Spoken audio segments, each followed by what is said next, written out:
This is your reminder that it's not permanent. Whatever it is you're going through, whatever it is you're fighting, feeling, or up against, it's not permanent. It will subside, and what you'll be left with is the calm and the peace and the power that was there the entire time, just underneath the surface, that never truly left. See, we tend to do something, and this something is the root of a lot of our struggle and pain. This something is particularly in the moment, thinking that what we're going through now will last forever. It's the misconception that it's not a temporary battle, but a life sentence. We're incapable of looking beyond the immediate. And I'm here now to remind you it's temporary. It's all temporary. The question is not, will the storm pass? The question is, even though it hurts, can you, will you pick your head up and move through it? And I know in the storm it's hard to see anything other than those gray skies, the thunder, the lightning, the black. I'm not asking you to blink and see some imaginary sunny day. I'm asking you to keep walking even though you feel like you can't. I know it hurts. I know it seems crazy. But I'm asking you to keep one foot in front of the other until once again you find yourself. Someone once told me success is often a matter of merely hanging on when most would be letting go. And that stuck with me. I think of it often because when I'm in pain, there comes with it an anxiety, almost a pressure to find solutions, to remove the problem. What if it doesn't go away? What if this chaos is now just life? But that quote reminds me that I don't have to pull a rabbit out of a hat or run into any miracles. I simply have to hold on. I have to believe in myself enough, trust in the process enough to not back down or hide or cower, but continually, like those buffalo are said to do, move right into the heart of the storm. And know that when all is said and done, only one of us will remain, and it won't be the storm. See, what you probably don't hear enough is the world needs you. Because of, sure, who you are now, but who you'll be on the other side. And so the question is, will you commit to pushing through? What you probably don't hear enough is people need you. Absolutely, because of who you are in this moment, but also because you're the type of person who overcomes the storm and finds a way through. My question remains the same. Will you find the courage to meet those on the other side? There's one true thing about all storms. They come and they go. And we often can't control when, why, where, or how long they exist. No, it's just sometimes life pulls the strings. But we can be sure that if we hold on and just keep going, remember our worth, there's a world that awaits. One maybe you can't see now, one that might not even make sense now, but a new world entirely. I once heard a speaker from a stage ask the audience if they want a $20 bill. Of course, everyone raises their hand. He crumples it up, says, "Now who wants it?" Everyone's hands still raised. He then proceeds, "What if I do this?" Drops it on the ground, stomps on it. Picks it up, shows the crowd.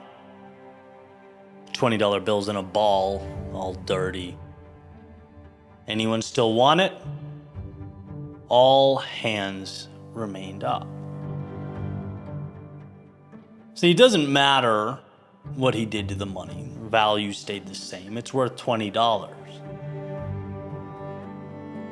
And many times in our lives, he goes on to say, we do bad things or in bad situations, bad circumstances, we feel like we have no worth. But like that $20 bill, we never lose that value. That value exists when you are in pain. That calm exists underneath the turbulence. That sun lives beyond the clouds. It's never gone or diminished because of one's current state. When all you see is what's not there, it's not because you're alone or that you've somehow diminished in value. It's because you're pushing through your story just as I'm pushing through mine. It's because you're seeing a crumpled up $20 bill and not its worth, not the true impact that exists and that awaits. So whatever you do, keep pushing. Keep going. Keep looking for the other side. Whether you can see it now or not, it is waiting for you. And hopefully, innately, you understand that. Not because life as you hoped or wanted was returned to you, but because just like your worth, it was there the whole time.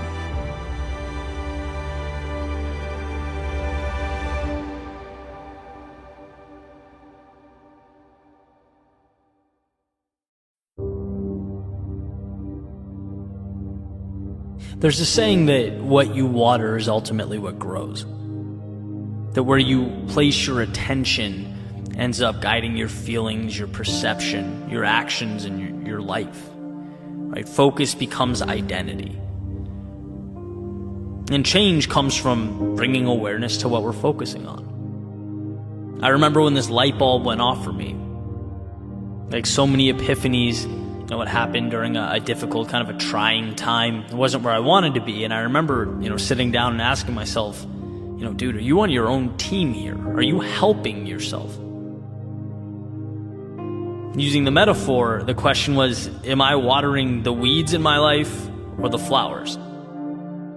And by the weeds, I mean, am I allocating energy to thoughts that are detrimental to what I want? Am I keeping myself in places I don't want to be and in relationships that are counterproductive? Am I thinking about what can go wrong instead of all that can go right? Or am I watering the flowers, the positive, highlighting the possibility, the things I'm appreciative for, the seeds, the potential that can grow a mile high? See, I've always known the value in choosing to see the possibility. But the $1 million question is, how do you remain aware? Because that's the thing about weeds, they're sneaky. They'll take control of your life without letting you know they're doing it. So I'm thinking this through and it dawns on me, this is not complex. This is simple. It's one, identifying where you want to be, and two, analyzing your actions based on those priorities, right? That's it. And so for every pillar of my life, health, relationships, career, finances, I made 2 dots. One for where I am and one for where I want to be. Everything in the middle is life. The ups, the downs, the joys, the sorrow. Everything in between is the path, the line. And it's simple. You start on point A, knowing that you can always get to point B. That what you want exists, it's there, it's available. And your attention, all of your energy should be allocated to the thoughts that reinforce that truth. That's your path, that's what you believe, that's what's important, and it's going to happen. Anything beyond or outside that line, anything that tells you you're not good enough, anything that accepts not achieving that priority, suggests it won't work out, that is where the weeds live. That is wasted space. Why exhaust that energy? Right? To think, I'm not good enough to get this promotion. How does that help you get to your point B? It doesn't. Eliminate that thought, right? Point B always exists. Just that notion pushes a lot of things to the side. You have to be good enough. You just need improvement. Maybe it's enhanced skills. Maybe it's more effort. Maybe it's changed approach. But tackling these things will water the flowers. It moves you along the path, and progress is happiness. Right? For me, health is a big thing. I run all the time, but I'd like to be more fit. I'd like to eat healthier. There's room for improvement, and I know it's possible because that is my point B. I know that saying I don't have time, or I don't have the right body type or genes, or trying to convince myself that fast food just this once will be okay. No, all of that stuff is watering weeds. It exists outside my path. My time should be spent realizing how incredible the human body is, taking care of it, pushing it, being proud of it, taking accountability for it. That's me. I only get one of these things, even if it's just a little at a time. That's the beauty. Simply existing on a path and revolving around your ideals, your vision, your priorities brings about joy. Negativity, it truly is a learned thing. It's manufactured. All there are in life are circumstances. Circumstances that are neither positive nor negative, just pieces. And you decide what to do with them. Do you focus on the negative? You can. But that won't put you in a position to change your circumstances or bring about happiness. When you decide to see the opportunity, you free yourself from the shackles of fate, because destiny never put you in the situation, you did. But guess what? You can take yourself out of it. A field of sunflowers grew one root, one stem, one petal at a time. The same field that was at one point nothing more than dirt and weeds. It was always possible, and so is your ideal life. You just need to water the things that matter.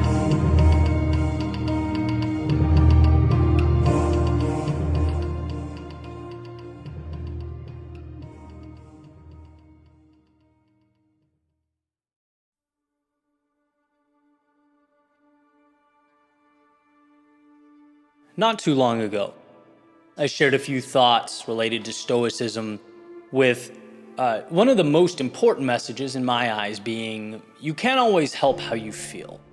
There are biological elements, there are emotions that we as humans simply cannot escape. But what we have control over is how we act, right? What we do amidst the feelings of sadness or anger or despair. Well, as it happens, fate brought me face to face with that lesson once again. And one of the most interesting aspects of life is that the lessons often have to be relearned, right? As the context around us changes, we are forced to draw from that well, to take what we knew and transform it and level up. And so, quick story. 2 weeks ago, my Facebook account was hacked, which happens to a lot of people. It's not uncommon, and to be honest, I'd never really thought much about it.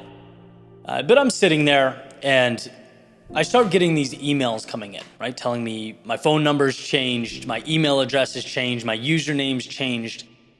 All this stuff is changing. I'm like, what's going on? And before I could do anything, I go to look and realize I'm locked out of the account, right? Then I go from my personal page to my business page, where I share thoughts like these episodes, videos, writings, and basically, stuff I've been working on for years, and I realize I'm locked out of there as well. So whoever has the account is now operating it, and for whatever reason, posting like spammy images and videos, replying to people pretending to be me. And there's just nothing I could do, right? I'm just locked out watching this happen. And when I say I felt angry, it's probably an understatement. I was surprised at how furious I was. It was a rage that I wouldn't have anticipated in a million years. I could not help it. And, maybe it was vulnerability, right? That feeling of helplessness that some stranger had access to, around 100,000 people that trust me. They had no idea what was happening, right? Or maybe it was anger at whoever it was doing this, anger at Facebook for being non-responsive, maybe a fear that, look, you can work so hard for so long and have something taken away incredibly quickly. Whatever it was, I was distraught for like 3 hours. And eventually I calmed down a little bit. And I remember just sitting there being so disappointed in my reaction, right? I hated that I felt the way I did because leaders, and that's what I consider myself, that's what I aim to be in the world, they have to be more composed than I was, period. I thought about that story about the ship at sea that was trapped amidst the storm where everyone was terrified the ship's going to sink. People were pale, just frantic, screaming, except for the professor who, although he felt the same fear and was overcome by the same biological characteristics, he was not crying out, indicating that, emotions often can't be avoided, but the response is what carries the weight. And I just think it was a great lesson for me because for a quick period of time, I definitely, using the same metaphor, cried out, right? And if that intrusion on my work and privacy was a ship amidst the storm, it's okay that I felt the way I did, but now we have to work on the reaction. And by the way, I've gotten plenty of opportunity to, right? The account's still hacked, there's still weird posts going out under my name, but I manage it way differently. There's a calmness that I've managed to acquire and maintain. We're done complaining about problems here. We're looking for solutions amidst what we can control and letting go of what we cannot. Look, I know it's a cliche that our most important lessons come from our moments of duress, but this is exactly what I believe that phrase refers to, right? You need to be hardened by the adversity to change yourself. You need to be able to look in the mirror and go, ooh, I didn't like that. I'm not doing that again, right? And it took an embarrassing 3 hours of me being furious and acting irrationally. Okay, fine. But that's a small price to pay for the lesson that I acquired. So I think for someone listening to this, my hope is twofold. One, don't forget that the initial reaction is often, sewn into your DNA. It's okay to feel what you feel when things don't go your way. But also, as you sort through the chaos, know that you have the ability to not only tame it, but make something from it, right? Truly. So that next time something similar arises, you have a blueprint. You'll be a step ahead. You'll find that perspective. Probably realizing, as I have, that it's just not the end of the world anyway. When you're able to eventually step outside your emotions, operate from a point of clarity, a reshuffling of priorities always seems to take place. Look, the storms will come. And if you're pushing and growing and trying to take risks, right, those storms will be numerous. The question isn't will you feel them? The question is, can you get a little better each time at not crying out? Can you improve the reaction? Can you regain composure and stay locked in on what truly matters?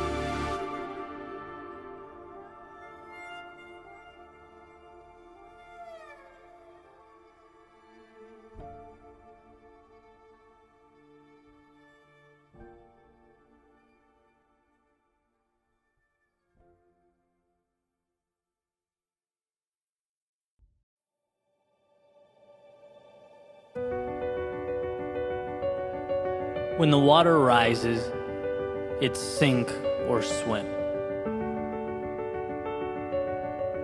We pick up certain truths as we make our way through life, realizations, little awakenings, patterns that allow us to map the things around us so that we can navigate this crazy place. And here's one such realization for my own journey. When you pursue your best, you live your best life. Your best is a North Star to guide you, a bar, line, or benchmark that's always moving, a reminder that you can always do more and be more. A reminder that life tomorrow can always be different than life today. To pursue your best, in my opinion, is synonymous with capturing all that is good in this world. Capitalizing on potential is to utilize those resources in need of an architect. That pen in need of a poet, brush in need of a painter, story in need of a writer, or populace in need of a leader. It's a pursuit that not only supplements our existence here on earth. No, I believe it is, in and of itself, why we are here on earth. But like every ideal, pragmatism seems to get in the way. Meaning, well, life is more difficult in execution than it looks on paper. We can't be our quote-unquote best every day. We sometimes fall short of that mark. Our outcomes don't always align with our expectations. The perpetual journey to one's best is neither straight nor without discomfort. It's more like the navigating of a new world without a map or compass. A world that we're by default ill-equipped to take on when we begin. And I believe that 99% of success is reliant upon the willingness to move into that great unknown and allowing adversity to shape us. But that remaining 1% is a little bit different. That 1% is when we see what we've never seen, do what we've never done. It's uncovering our best in those moments we feel our worst. Climbing the highest when we're at our lowest. When the water rises, it's finding a way to swim. See, the majority of life calls for tiny adjustments. It's observing and learning and moving on. But rarely do we talk about the darkest moments, when we feel as though we are up to our neck in the trials and tribulations of life. When the world doesn't relay messages of hope or prosperity. No, the only incoming message is despair. You're essentially David looking up at Goliath. Perhaps a Goliath of your making. Perhaps not, but a Goliath nonetheless. So why here? Why are these dark moments different than the 99%? Why is a stage provided at the very time when the limelight feels further out of reach than it ever has? Because this moment is when you prove to yourself who you are. You think you've dug deep in the past? You think you've given your all back then? No, you have no idea what you're capable of. The world provides a stage in our darkest moments so that you can pull back the curtains and illuminate your strength. It floods your world with adversity so that you can trust yourself to navigate the waters. And if you can find a way here, when the walls are closing, clock is ticking, and water is rising, what can't you do? Have you ever asked yourself that question? Those moments show us what we can be, and that is why the 1% is everything. Why is it that rock bottom becomes a bridge to so many new tomorrows? or the losses we dread most become the change we need most? The answer is simple. Because in those moments, we find within ourselves the keys to transformation. See, you didn't know that you can leap that far. And you didn't know because you've never been pushed so close to the edge, running at so fast a speed. But in those moments, you learn that you can take flight. You learn you have the power to stand again. So while the vast majority of life is saying yes when most would say no, it's how we choose to act while immersed in our lowest lows that provides the framework and the opportunity. I believe that the tears indicative of despair streaming down your face look a lot like the tears that emerge during our happiest moments. They are the same. One just precedes the other. See, despair gives you a chance to look at life differently, look at yourself differently, to look in the mirror and understand that the reflection looking back is capable of leading a revolution in your soul. And I get how hard that is, how detached from reality it might seem, but isn't that what tomorrow is? A detachment from the reality, the parameters and the rules of today. It's not until that seed is buried beneath the earth that it plants roots, that it takes aim at the sky, and when you are stuck beneath the chaos of life, you have to know that this is where you too transform. So forget yesterday's shoreline, this is where you build tomorrow's destination. Don't fixate on what is gone when you can dream of all that is to come. And don't dwell on who you were when you can celebrate all you will be. When the water rises, swim.